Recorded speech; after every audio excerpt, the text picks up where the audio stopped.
এবার আমরা সেই পর্ব ইষ্ট প্রসঙ্গের দিকে এগিয়ে যাব। ইষ্ট প্রসঙ্গ করার জন্য আহ্বান রাখবো শ্রদ্ধেয় সহপ্রতি ঋত্বিক সুব্রত চক্রবর্তী দাদাকে দুর্গাপুর থেকে, এবং তিনি আমাদের কাছে আসছেন উন্মোচন করার জন্য স্বাধীনোত্তর লগ্নে দেশ বিভাজন ও বর্তমান পরিস্থিতির ব্যাপারে আরো কিছু তথ্য বলার জন্য। জয় গুরু দাদা। আজ আমরা সবাই অনলাইন সৎসঙ্গের মাধ্যমে এই লিঙ্কে সবাই যুক্ত আছি, যেখানে আমাদের পরম আরাধ্য শ্রী শ্রী ঠাকুর রয়েছেন। তার পাদপদ্মে আমি আমার শতকোটি প্রণাম নিবেদন করছি।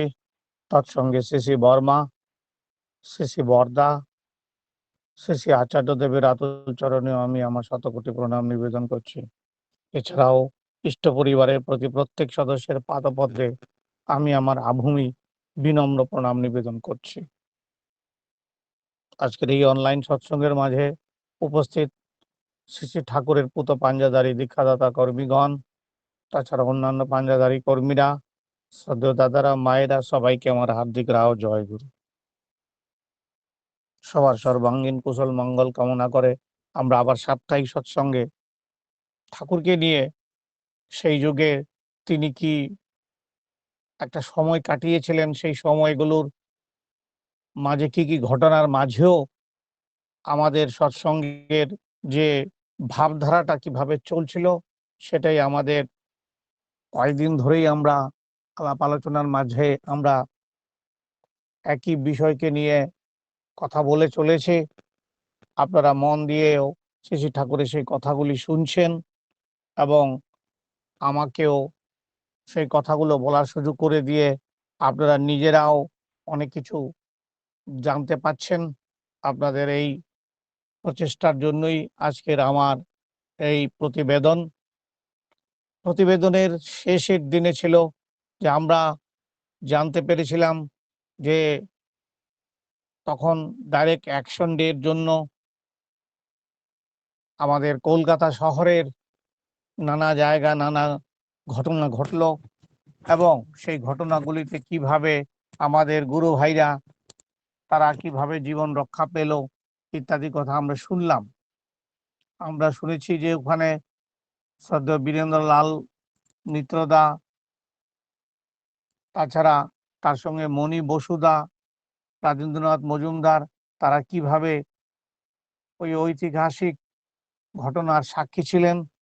তারা সুরেন্দা, রাজেন্দা, যারা যখন যা ঘটনাগুলি বললাম সে কটা নিশ্চয়ই আপনাদের কিছুটা মনে আছে। এখন আমরা বুঝলাম যে এই কথাও যে পরমেশ কে বা জানে মহিমা তোমার, এই কথাও আমরা নানাভাবে আমরা আলোচনার মাধ্যমে তুলে ধরেছি। দাঙ্গার খবর দাবানলের মতো ছড়িয়ে পড়েছিল সারা দেশের এবং দেশের বাইরেও। কলকাতা থেকে হিমায়তপুরে বসেও শ্রী শ্রী ঠাকুর সেই মর্মান্তিক সংবাদগুলি শুনছিলেন। সাধারণ মানুষের কাছে যা ছিল আকস্মিক, অকল্পনীয় এবং অমানসিক ঘটনা, শ্রী শ্রী ঠাকুরের কাছে তা ছিল অসহায় আফসোসের মানে একটা নিষ্ফল দীর্ঘ নিঃশ্বাস। এরকমই যে কিছু ঘটতে চলেছে তার অতি মানবিক দূরদৃষ্টিতে সে আভাস তিনি পেয়েছিলেন। তিনি অনেক আগে থেকেই রাজনৈতিক নেতাদেরকে, যারা জননায়ক, এমন পরিস্থিতিকে চেষ্টা করলে হয়তো প্রতিরোধ করতে পারতেন, তাদের কয়েকজনকে প্রত্যক্ষ ও পরোক্ষ দুভাবেই সাবধান করেছিলেন শ্রী শ্রী ঠাকুর। কেউ সেই কথার গুরুত্ব উপলব্ধি করতে পারল না। আগে থেকে অনুমান করতে পেরেও এতগুলি মানুষের জীবন রক্ষা করা গেল না। তার প্রাণ ব্যথায় জর্জরিত হয়ে উঠল। গন্ডগোল চলতেই থাকলো। শান্ত হওয়ার পর তিনি যখন এই ডাইরেক্ট অ্যাকশন ডের আগস্ট মাসের ঘটনা শুনলেন, দেখলেন, বুঝলেন, তিনি অসুস্থ বোধ করলেন। এই কথাগুলি আমরা আলোচনা করেছি। এরপরেই সেই ঐতিহাসিক ঠাকুরের সিদ্ধান্ত, 30শে আগস্ট 1946 সন শ্রী শ্রী ঠাকুর সিদ্ধান্ত গ্রহণ করলেন তিনি পাবনার হিমায়তপুর ছেড়ে ঝাড়খণ্ডের দেওঘরে চলে আসবেন। সেই ঐতিহাসিক যাত্রা, সেটা একটা আলাদা পর্যায় পর্ব, সেটা আলাদাভাবে বলবো।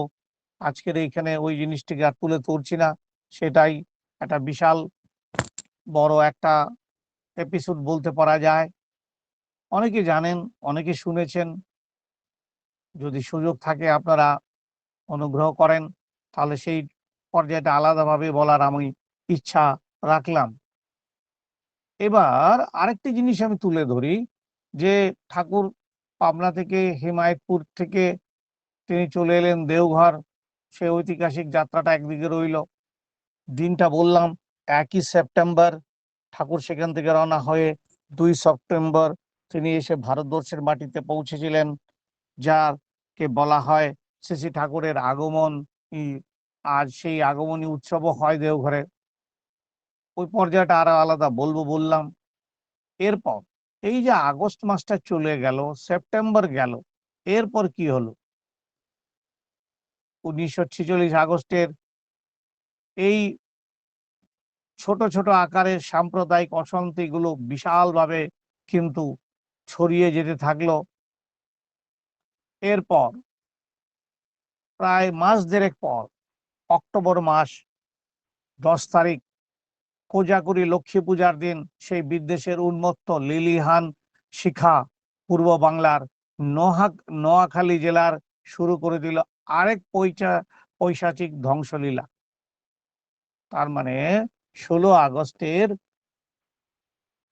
ঐতিহাসিক নরলীলা হত্যাকাণ্ড সফলতা পাওয়ার পর এবার দেখা গেল আরো 1-1.5 মাস পরেই নোয়াখালী জেলার নোয়াখালীর দাঙ্গা। 80% মুসলিম জনসংখ্যায় পরিবেষ্টিত মুসলিমরা হিন্দু সম্প্রদায়কে প্রত্যক্ষ করল মানুষের কাছে, মানে তাদের কাছেই এই ঐতিহাসিক এই যে ঘটনাগুলি তার আরেকটা পর্যায় মানে ওই নোয়াখালীর দাঙ্গা। ঐতিহাসিক পাতায় শুধু আজ আমরা অনুকূল ঠাকুরের কথা বললেও ভুল বলা হবে। নোয়াখালীর দাঙ্গা ইতিহাসের পাতায় কিন্তু মশীলিপ্ত আছে। কিন্তু পাবনা শহরের দুর্বৃত্ত জড়ো তারা হয়ে হত্যা, সম্পত্তি লুণ্ঠন পরিকল্পনা তো করেই ছিল। কিন্তু তখন ঠাকুর পাবনা শহরেরই দেওয়ান লুফতার রহমান, মোহাম্মদ হামিদ মিয়া প্রভৃতি প্রভাবশালী হৃদয়বান ব্যক্তিকে এবং আমাদের খেপুদা এবং সৎসঙ্গে সবাই মিলে তারা ঠাকুরকে নিয়ে যে সভা করেছিলেন, সেই সভার পরে ঠাকুর তাদের যে প্রতিশ্রুতি পেয়েছিলেন, সেই হিসাবে পাবনায় কিন্তু কিছু হলো না। তা এখন ঠাকুর তো চলে এসছেন দেওঘর। তারপর কিন্তু কথাটা তখন দেখা যায় যে এই সময় যে প্রবল এই দুর্যোগের সময় বীরেন্দ্রলাল মিত্রদা তখন আছেন দেওঘরে। কিন্তু তার পরিবারের মাতা পিতা সহ বেশিরভাগ সদস্যই তখন কিন্তু বাংলাদেশের নোয়াখালী জেলাতেই আছেন। সেখানে সপরিবারে একেবারে নিশ্চিত হয়ে যাওয়ার যে প্রায় পরিকল্পনা, সেটা বিস্ময়কর ভাবে প্রত্যেকেই প্রাণে বেঁচে গেলেন প্রায় অক্ষত ভাবেই। সমস্ত ব্যাপারটা যেন অবিশ্বাস্য, এক রোমাঞ্চকর, তা বললে পরে আপনারা এখন বুঝবেন। কিন্তু ঘটনা এরকম অনেক আছে, কিন্তু একটি ঘটনাকেই খালি বলে আমি এটাই বোঝাতে চাইছি যে যে পরমেশ আবার সেই বলার কথা যে কে বা জানে মহিমা তোমার। তিনি যে প্রতিনিয়ত আমাদের পিছনে তার চোখ লেগেই থাকতো, তার এই ঘটনায় তাই প্রমাণ করে। বীরেন্দ্রলাল মিত্রের পরিবারের কথা বলছি। কিন্তু তাই এখানে ঘটনাটাকে ছোটখাটো করেই বলছি যে তখনকার সময় বীরেন্দ্রলাল দাদার যিনি মানে বড় ভাই, খ্যাতনামা শিক্ষক বা স্বাধীনতা সংগ্রামী, আপনারা অনেকেই শুনবেন তার নাম, নলিনী রঞ্জন মিত্র। তিনি কিন্তু হিন্দু মহাসভার সেই ডক্টর শ্যামাপ্রসাদ মুখার্জির সঙ্গে কিন্তু ওই রাজনৈতিক কর্মকাণ্ডে কিন্তু ছিলেন। কিন্তু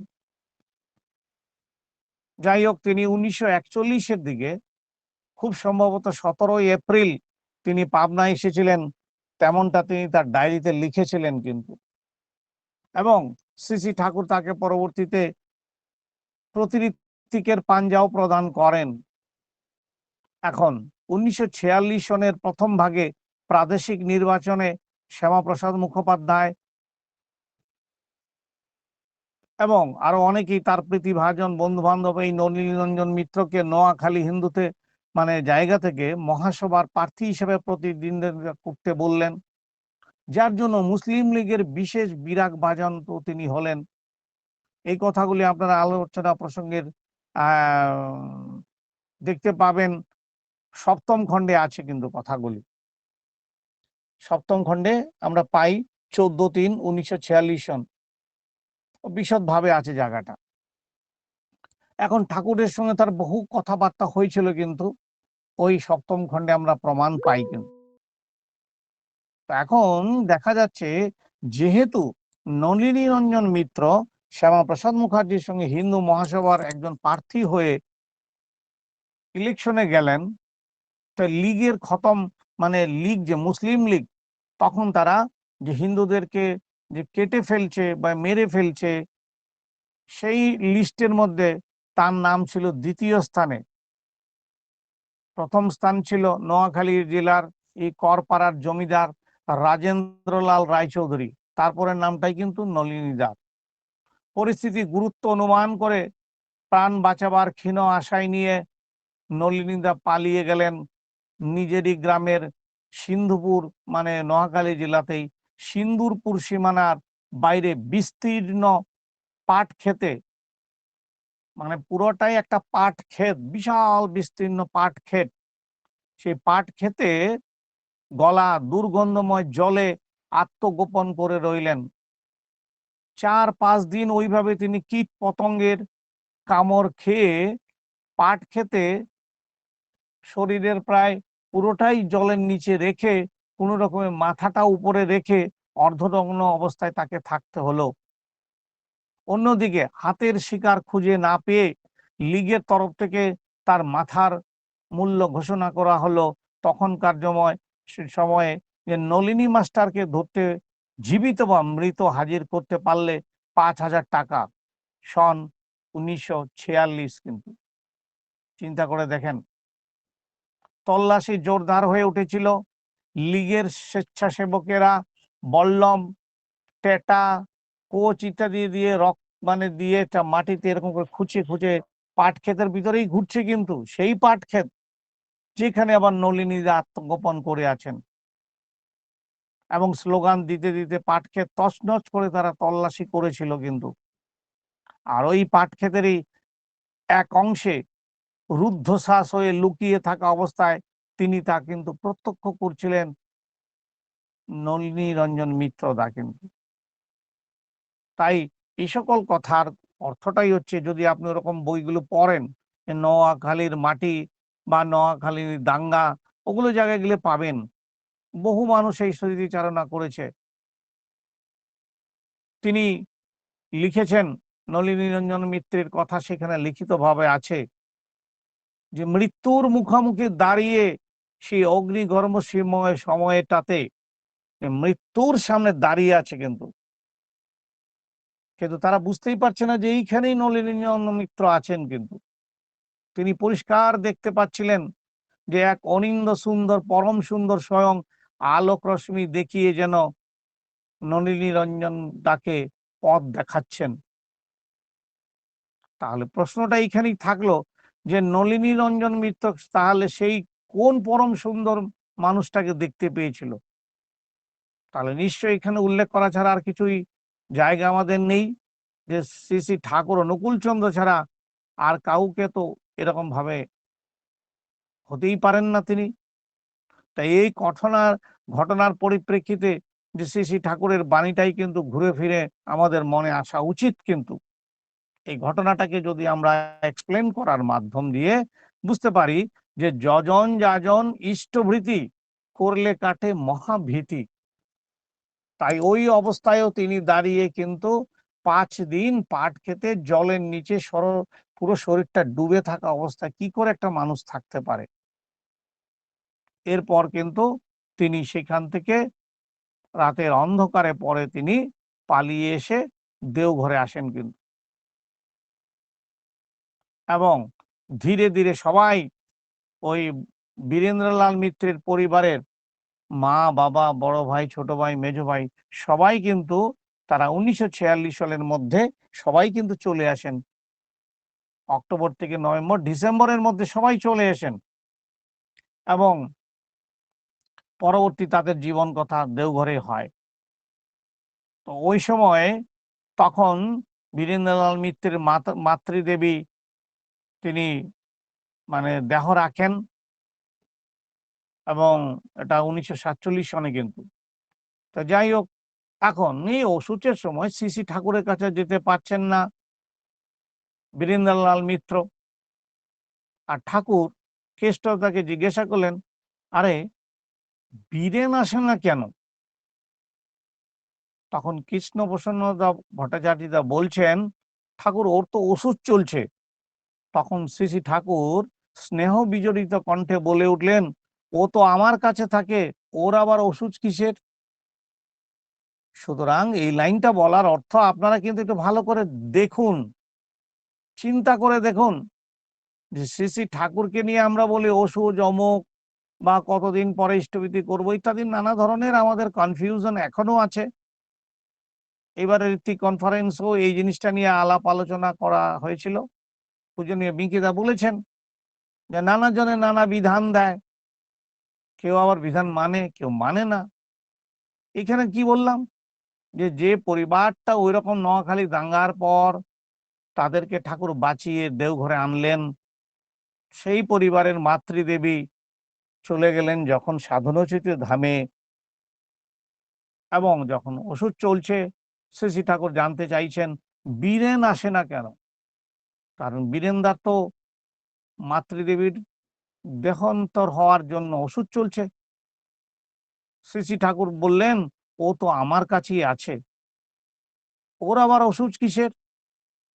এই ধরনের আরো উল্লেখ আমি অনেক জায়গায় পেয়েছি, যেখানে ঠাকুর ওষুধের ডেফিনিশনটাকে অন্যরকম ভাবে বলেছেন কিন্তু। যাই হোক, এই যে ভেবে আমরা নানাভাবে ঠাকুরকে পেয়েছি, তা খুব বললাম একটা ঘটনা কি, যে নোয়াখালীর দাঙ্গা, নোয়াখালীর দাঙ্গার সঙ্গে আরেকটি ঘটনা এখানে বলা খুব প্রয়োজন। সন 1943 সন, শ্রী ঠাকুরের দীক্ষা প্রাপ্ত হয়েছেন তদানীন্তন ভাবে বিশেষ মানুষ আমাদের ননীগোপাল চক্রবর্তীদা। তিনি ঠাকুরের আশ্রমে এলেন, ঠাকুরকে বিভিন্ন ভাবে তিনি দেখলেন। ঠাকুর তার শুভ্র সজ্জায় সমাসীন, প্রথমবার গেছেন, আলোচনা চলছে, নানা ধরনের কথা মানুষরা শুনছেন, তিনিও শুনতে পেলেন। প্রথম দর্শনেই শুনতে পেলেন, ননীগোপাল চক্রবর্তী দা শুনতে পেলেন যে চাকর যদি হতে হয় তাহলে পরম পিতার চাকর হওয়াই ভালো। পরম পিতার সেবা না করলে মনুষ্য জীবনের সার্থকতায় লাভ হয় না। এই উক্ত ভাবের যেরকম কথাটা শোনার পর ননীগোপাল চক্রবর্তী তার মাথায় কিন্তু জাদু মন্ত্রের মতো একটা ভাব এলো কিন্তু। তিনি ভাবছেন যে মানুষ তাকে দর্শন করতে পারছে, তিনিও তাকে দর্শন করতে পারছেন, তাহলে একিটা কি বাস্তব যে তিনি ভগবান? আর তিনি কি ইঙ্গিত দিলেন, যে চাকর যদি হতেই হয় তাহলে পরম পিতার চাকর হওয়াই ভালো।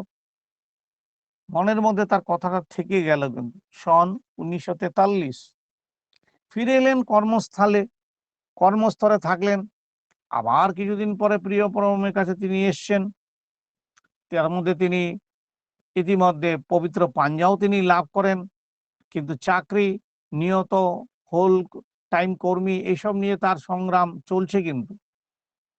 একদিকে স্থায়ী অর্থ উপার্জনের নিশ্চয়তা, মানে যে টাকা পয়সা তো চাই, জায়গাটা ভালো করে শুনবেন কিন্তু, প্রত্যেকেরই কিন্তু এই প্রশ্ন আছে কিন্তু, যে জায়গাটা এবার বলছে কিন্তু। হ্যাঁ, এখানে এমন কেউ নেই যিনি এইভাবে চিন্তা করেন না, সবাই করেন, আমিও করি, দেখুন উত্তর কি পাবেন, এবার ভালো করে শুনবেন কিন্তু জায়গাটা বড় ইন্টারেস্টিং জায়গা একটা বলবো কিন্তু এবার, যে ঠাকুর ইঙ্গিত দিলেন 1943 সন, এরপর ভাসতে ভাসতে সময় চলে এলো কিন্তু 1946 সন, 3 বছর চলে গেল।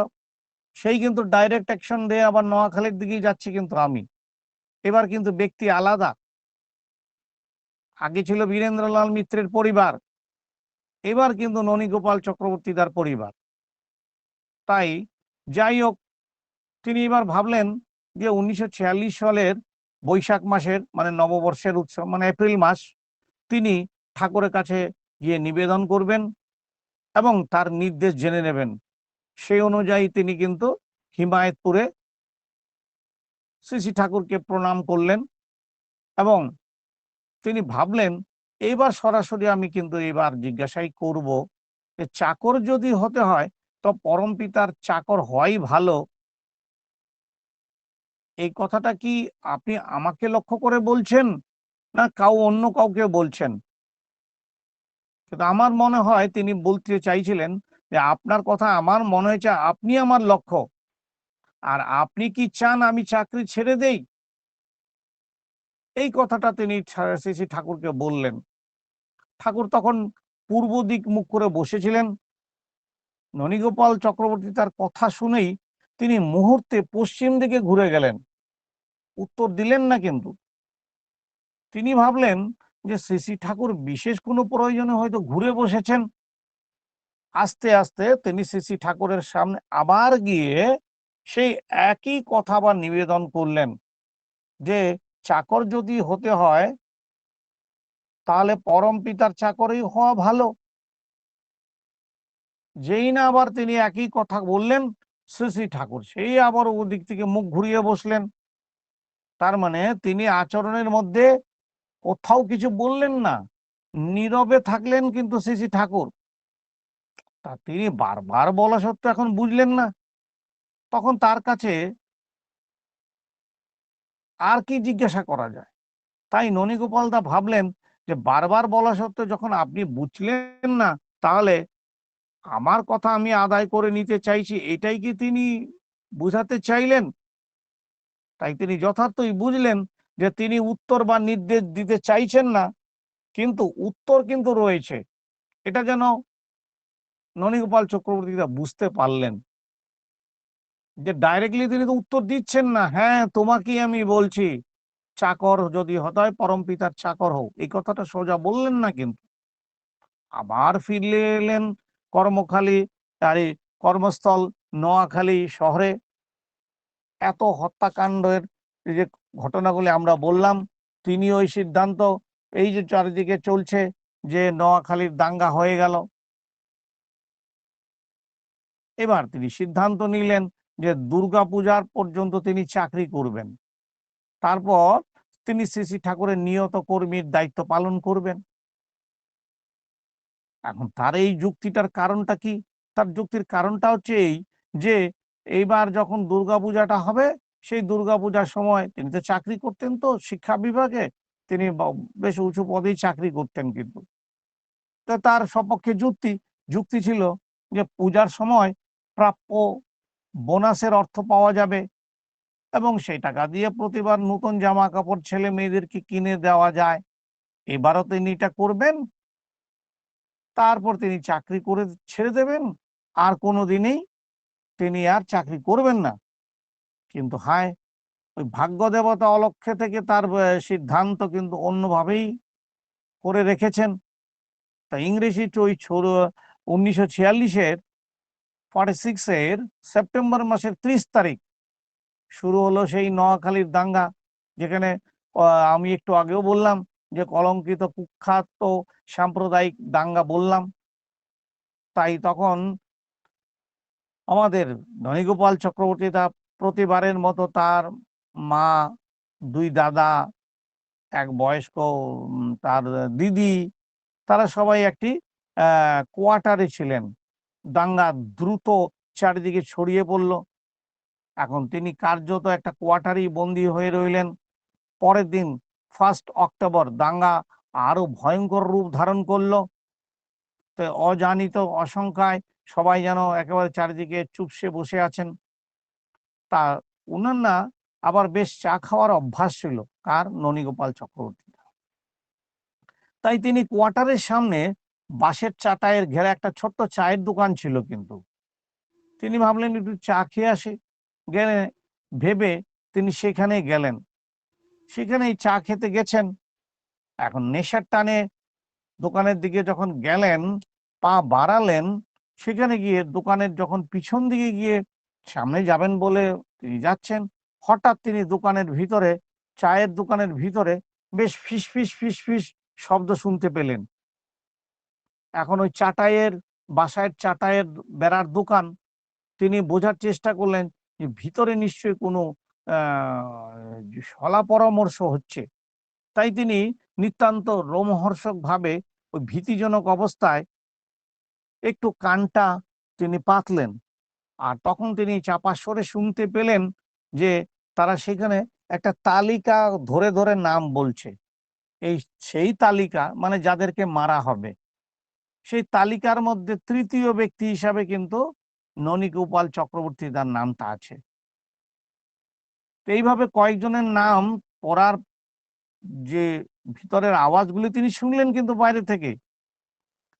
তখন তারা বলছে যে যে নামগুলি পাঠ করা হলো, এই ব্যক্তিদেরকে দ্রুত সম্ভব কতল করা হবে। তো কাল বিলম্ব না করে তিনি স্থান ত্যাগ করে কোয়ার্টারে ফিরে এলেন এবং তাড়াতাড়ি তিনি তার স্ত্রী এবং মায়ের কাছে এই ঘটনা বললেন। সব শুনে ননীগোপাল তার মা বললেন, এ তো সাংঘাতিক ব্যাপার। তুমি এক কাজ করো, পাশের কোয়ার্টারে যে মুসলমান অফিসার থাকে তাকে গিয়ে না সব কথা জানাও। ননীগোপাল তার মায়ের কথা, সুতরাং মায়ের কথা শুনে তিনি গিয়ে খানিকটা বিস্ময় প্রকাশ করেই বললেন, এ কি বলছো? মুসলমান ব্যক্তি পাশের কোয়ার্টার বলছে, কি বলছো? বলে, হ্যাঁ। তখন তিনি বললেন যে তাকে যে বলার কারণটাও ছিল, মা বলছেন তুমি তাকে বলো। এখন যারা কাটছে তারা যেন ইনিও তো মুসলমান। এখন মা বলছেন, না, তিনি তোমাকে খুব ভালোবাসেন, নিশ্চয়ই একটা সুব্যবস্থা করবেন। যাই হোক, মায়ের পরামর্শ অনুযায়ী, সেই অনুযায়ী তিনি সঙ্গে সঙ্গে ও উক্ত অফিসারের কাছে গেলেন, সব কথা জানালেন। সব শুনে বললেন যে ননীবাবু, আপনি সবাইকে নিয়ে এক্ষুনি এখান থেকে বেরিয়ে পড়ুন, সঙ্গে কোনো জিনিসপত্র নেবেন না কিন্তু। আমার যে লঞ্চ আছে তাতে করে রাতারাতি ওপারে নিরাপদ স্থানে চলে যান। আমি সঙ্গে একটা লোকও দিচ্ছি। কাল বিলম্ব না করে সবাইকে নিয়ে বেরিয়ে পড়েন এবং আর কোনো পিছন দিকে তাকাবেন না। তাই দাঙ্গার জন্য 1 তারিখে নির্দিষ্ট বেতনটাও কিন্তু তার আর নেওয়া হলো না কিন্তু। আর ওই শহরের কোয়ার্টারেই তিনি থাকতেন। তাই ব্যবহারে জিনিসপত্র মাত্র নগণ্যই ছিল। প্রকৃত অর্থে সেগুলোকে ছেড়ে দিয়েই কিন্তু বেরিয়ে পড়লেন। কিন্তু এই ঘটনার 1 মাস আগেই কিন্তু শ্রী শ্রী ঠাকুর বৈদ্যনাথ ধামে এসে পৌঁছেছেন কিন্তু। তো সেই খবরটাও তো ননীদা জানতেন। তাই তিনি লক্ষ্য স্থির করলেন মুহূর্তের মধ্যেই যে অনিশ্চয়তায় পাড়ি তো দিতেই হবে। বিপদ তারণ যিনি, বিপদ বারণ যিনি, তার পরমাশ্রয়ে উপস্থিত হওয়া শুধু সময়ের অপেক্ষা। তাই তিনি সবাইকে নিয়ে, পরিবারের সবাইকে নিয়ে পিছু টান ছেড়ে শুধু প্রিয় পরমের দুনির্বাণ আকর্ষণে চরম বিপদের মাধ্যমেও তিনি ওইখানে বেরিয়ে পড়লেন কিন্তু। তিনি সমগ্র সত্তা দিয়ে প্রভুর কৃপা দৃষ্টির কথাই ভাবলেন। এরকম ভাবেই তাই তিনি বেরিয়ে যখন পড়লেন নিরুপদ্রবে, কোনো উপদ্রব ছাড়াই কিন্তু এই অজানা পথে কিন্তু পাড়ি দিয়ে তৃতীয় দিন সকালবেলা তিনি ঠাকুর বাংলায় এসে পৌঁছালেন কিন্তু। ভক্তজন পরিবেষ্টিত হয়ে দয়াল শ্রী ঠাকুর তখন ওখানে বসে আছেন। হঠাৎ দূর থেকে দেখতে পেলেন ননীগোপাল চক্রবর্তী তার পরিবারের সবাইকে। ঠাকুর বললেন, আইছিস? তাড়াতাড়ি আয়, তাড়াতাড়ি আয়, দৌড়ায় আয়। ননীদা প্রকৃত অর্থে তখন দৌড়েই গেলেন। প্রভুর উদ্দেশ্যে গিয়ে তিনি ভূলুণ্ঠিত প্রণাম করতে করতেই শ্রী শ্রী ঠাকুর বললেন, আইছিস, খুব ভালো করেছিস, বাঁচাইছিস। ঘরের ছেলে ঘরে ফিরে আইসিস। তাই সে বোনাস আর কিন্তু পাওয়া হলো না, ফিরে পেলেন এক অমূল্য নবজীবন। 1946 সনের দুর্গাপূজার বোনাস কিন্তু আর তিনি পেলেন না, পেলেন কিন্তু অমূল্য জীবন। তাই এই যে শ্রী শ্রী ঠাকুর একজন একজন করে মানুষকে এইভাবে কতজনেরকে তিনি উদ্ধার করেছেন, এই কথা আর বলবার অপেক্ষা রাখে না। এই ডাইরেক্ট অ্যাকশন ডের সময়, নামটা এই মুহূর্তে আমার মনে আসছে না, এক ব্যক্তি তিনি সরকারি চাকরি করতেন। পরিস্থিতি যখন সামান্য হলো, মাত্র ২-১ দিন গেল, সরকারি বিভাগের কর্মচারীদের জন্য বাসে মানে বিশেষভাবে কারে করে নিয়ে যাওয়া হতো, গাড়িতে করে তারা নির্দিষ্ট বাড়ি থেকে তাদেরকে নিয়ে যেত যাতে রাস্তায় কোনো দুর্ঘটনা না ঘটে। তাই আমাদের একটি গুরু ভাই, তিনি তার স্ত্রীকে বললেন, আজকে আমি হেঁটেই যাব, একটু আগে যাব, কারণ গাড়ির ভিতরে যথেষ্ট ভিড় ঠেলাঠেলি, ওইটুকুনি তো জায়গা, একটু হেঁটে গেলে কি আর আছে, সুতরাং আমি হেঁটে যাব। তার স্ত্রী কিন্তু মানা করলেন, কিন্তু তিনি বললেন যে না, আমি হেঁটেই যাব। কিন্তু যাই হোক, এই ঘটনাটা কিন্তু আমাদেরই সূর্য সেন স্ট্রিটের কাছে, আমহা স্ট্রিটের ওই জায়গাটার মধ্যেই কিন্তু ঘটনাটা। তাই তিনি সদর রাস্তাটা না দিয়ে তখন তিনি গেলেন শর্টকাট রাস্তা দিয়ে, যে যে গলি দিয়ে গাড়ি যাবার মতো নয়, ছোট গলি রাস্তা, ছোটখাটো ওই সাইকেল রিক্সা ইত্যাদি টাঙ্গা চলতে পারে সেরকম এক রাস্তা দিয়ে তিনি কিন্তু তার অফিসে যেতে আরম্ভ করলেন। বাস, নিয়তি তার বিধান নিয়ে দাঁড়িয়েই ছিল। ওই দাঙ্গাকারীরা আবার বলল, ওই দেখ দেখ, ওই একটা হাদু আসছে, সোজা হাদুটা মানে হিন্দু, হাদুটাকে কতল কর। ওই সঙ্গে সঙ্গে কতল করে দিল। এই মর্মান্তিক খবরটি শ্রী শ্রী ঠাকুরের কাছে গিয়ে পৌঁছালো যে আমাদের একটি গুরু ভাই, তিনি কলকাতাতে প্রকাশ্য দিবালোকে দাঙ্গার পরে কিন্তু খুন হয়েছেন। শ্রী শ্রী ঠাকুর বললেন, তেমনটা তো হওয়া লাগছিল না। ঠাকুর বললেন যে ইষ্টবিদের রেকর্ডটা দেখতে। তখনকার সময় আমাদের যে ইষ্টবিধি দেখবার জন্য ফিলান্থ্রপি অফিস ছিল, সেই ফিলান্থ্রপি অফিস একটি ছোট্ট পালকি, পুরনো পরিত্যক্ত পালকিকে 4টি পিলারের উপর রেখে একটা ছোট্ট অফিস ছিল। একজন লোকই মাত্র ভিতরে ঢুকতে পারত। সেই মণিসেনদা বসে সেখানে ইষ্টবিতের হিসাব টিসাব সব রক্ষণাবেক্ষণ করতেন। খবর এলো মণিসেনকে দেখতে যে ওই ব্যক্তি, যে ব্যক্তির বিষয়ে কথা আসছে, তার ইষ্টবিতি আছে কিনা। কাগজপত্র চেক করে মণিদা দেখতে পেলেন, মণিসেনদা, যে গত 6 মাস যাবৎ তার ইষ্টবিতি তার জমা হয় নাই।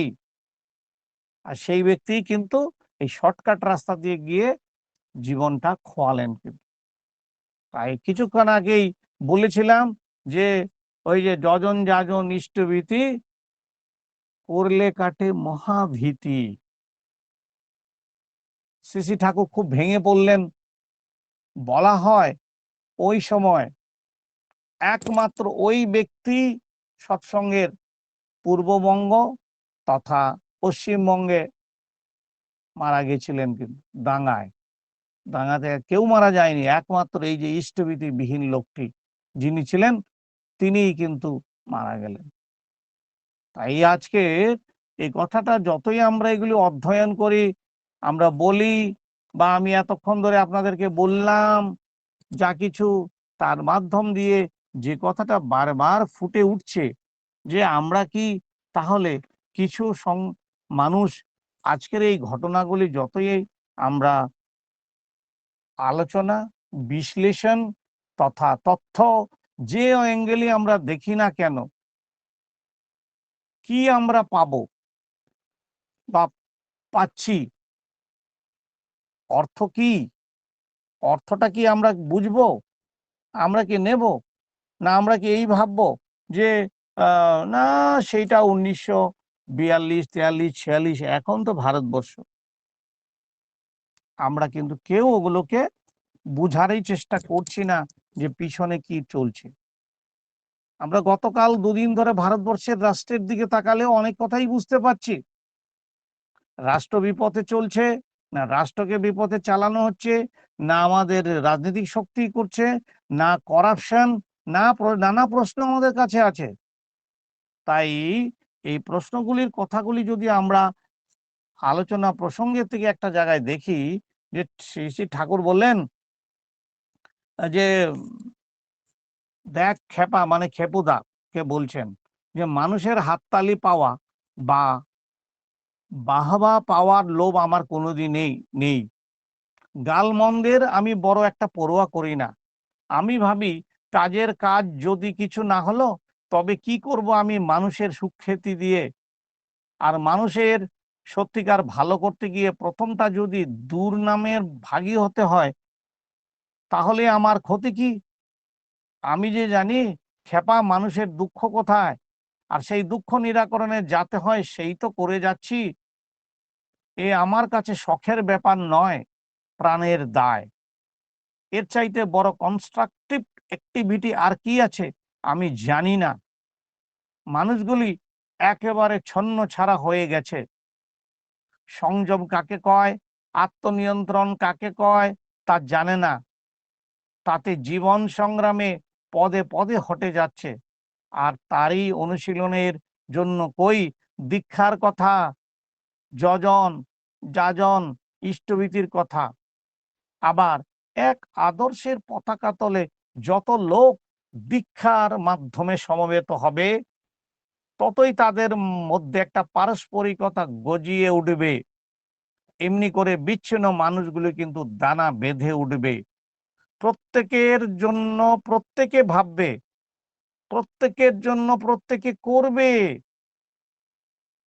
এই প্রাণটুকু, এই দরদটুকু যদি তোমরা প্রাণপণে ফুটিয়ে তুলতে না পারো, ফুটিয়ে দিতে পারো নিজেদের আচরণ দিয়ে, তাহলে রিলিফ সেন্টার আর খুলতে হবে না।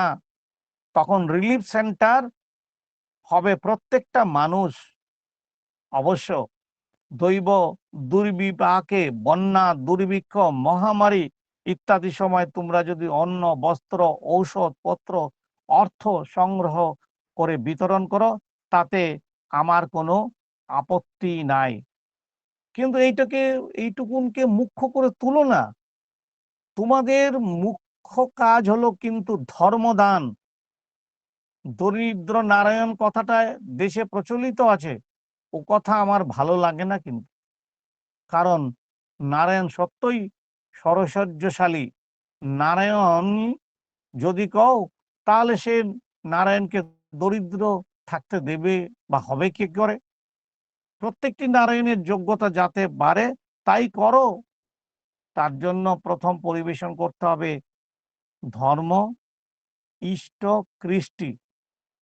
ধর্ম, ইষ্ট, কৃষ্টি যত বেশি মানুষের জীবনে আচরণের মধ্যে বুনিয়ে দিয়ে যেতে পারবে নিজেদের জীবন দিয়ে, আচরণ দিয়ে, ততই দেখবে তারা শিক্ষা, স্বাস্থ্য, কৃষি, শিল্প, বাণিজ্য, সামাজিক অনুষ্ঠান, ধর্ম, ইষ্ট, কৃষ্টির ছাঁচে ফেলে নিজেরাই গড়ে তুলতে পারবে। উন্নতির জায়গট প্রাণ কেন্দ্রটা সৃষ্টি করে দাও আর তাকে পোষণ দাও। শুকিয়ে মরতে দিও না, তাহলে দেখবে পূর্ণাঙ্গ অবয়বে সবকিছু গড়ে উঠবে। কিন্তু তাই কই যে তেসরা চাষ আগে দিতে যেও না, এখন দুয়ারে গিয়ে দীক্ষা দাও। মানুষগুলিকে যজন যাজন, ইষ্টভীতি ও সদাচারে অভ্যস্ত করে তোলো। এদের পরস্পরের মধ্যে আদান প্রদান, সেবা বিনিময় যাতে বেড়ে চলে তার ব্যবস্থা করো। বিয়ে থাওয়াগুলি যাতে ঠিক মতো হয় সেদিকে লক্ষ্য রাখো। আর এই কাজের জন্য উপযুক্ত কর্মী সংগ্রহ করো। কখন কি করা লাগবে সব আমার মাথায় আছে। যা কই তাই কাটায় কাটায় করে যাও, ব্যস্ত হয়ে না। এই হচ্ছে শ্রী শ্রী ঠাকুরের কথা। সময়ের দিকে তাকিয়ে বিরতি আজকে এখানেই নিলাম। আবার যদি সেরকম পরিবেশ পরিস্থিতি আসে ঠাকুরের কথা বলা যাবে, কথা তো শেষ হবে না। আরো অনেক ইতিহাস আছে। ব্যাপার হচ্ছে আপনাদের জানার ইচ্ছা থাকলে শুনতে পাবেন, জানতে চাইলে, মানতে চাইলে পাবেন। জয়গুরু, সবাইকে আবার পুনরায় জয়গুরু। জয় গুরু দাদা। সত্যি এত মনোমুগ্ধকর ইষ্ট আলোচনা আমরা শুনলাম। আপনি নলিনীরঞ্জন মিত্র দাদার কথা বললেন, কিরকম যে ক্ষেতের মধ্যে তিনি লুকিয়েছিলেন সেটাও বললেন, যে প্রাণ বাঁচানোর জন্য নোয়াখালীর দাঙ্গাটাকে পুনর্বর্তিত বিবরণ দিয়ে বললেন, এবং এটাও বললেন যে আমাদের পরমপিতার চাকর হতে হবে একমাত্র, এবং শেষে ননীগোপালদার কথাও বললেন, এবং সবশেষে ইষ্টভীতি না করে যে প্রাণ চলে যায়, সবাই বেঁচে গেল কিন্তু সেই ইষ্টভীতিটা ঠিকঠাক করলো না বলে তার প্রাণ চলে গেল, এটাও বললেন। এবং ঠাকুর যে বাঁচা বাড়ার যে সবটুকু দিয়ে গেছেন, এবং মানুষ তৈরি করতে হবে আগে, ভালো মানুষ না করলে ভালো দেশ কি করে আসবে সেটাও বললেন সব। এবং আপনার কাছ থেকে এইটুকু আবারও বলে রাখি যে আপনার ওই যে পাবনা থেকে ভারতে আসা যে আগমনী উৎসবটা, সেটা আপনার কাছে এটা রয়ে গেল আমাদের, যেটা আমরা আবারও আগামী দিনে আপনার কাছ থেকে শুনবো। এবং আমাদের সত্যিই জানার ইচ্ছে আছে, কারণ ঠাকুরকে নিয়ে চলতে তো হবে আমাদের জীবন, কারণ তাকে ধরে যে তিনি আমাদের পথ দেখিয়েছেন, তাকে ধরে আমাদের আজীবন শুধু এই আমরা জানি না আমরা, কারণ মানুষের যে পরবর্তী জন্ম, পরবর্তী জেনারেশন কোথায় আসবে সেটা তিনি ঠিক করে রেখেছেন। বাট ঠাকুরের কাছে এটুকুই প্রার্থনা করা যায় যে আমরা যেন তাকে নিয়ে চলতে পারি, যে যেই জন্মেই হোক না কেন তাকেই যেন পাই। খুব সুন্দর করে আমরা মনোমুগ্ধকর ইষ্ট আলোচনা শুনলাম। আপনার এবং আপনার পরিবারের সকলের সার্বিক মঙ্গল প্রার্থনা রাখি আমার প্রভুর রাঙারাতুল চরণে। আগামী দিনে আবারও আপনাকে চাইবো দাদা আমাদের লিঙ্কে, আপনার কাছ থেকে আরো কিছু অমূল্য কথা শোনার জন্য, যাতে আমরা তার দিকে এক ধাপ করে আরো এগিয়ে যেতে পারি, অমূল্য কিছু তথ্য জানতে পারি তার ব্যাপারে, কারণ তাকে আমরা জীবনের মনের মন্দিরে বসিয়েছি, তাই তার ব্যাপারে তো জানতে হবেই। জয় গুরু দাদা।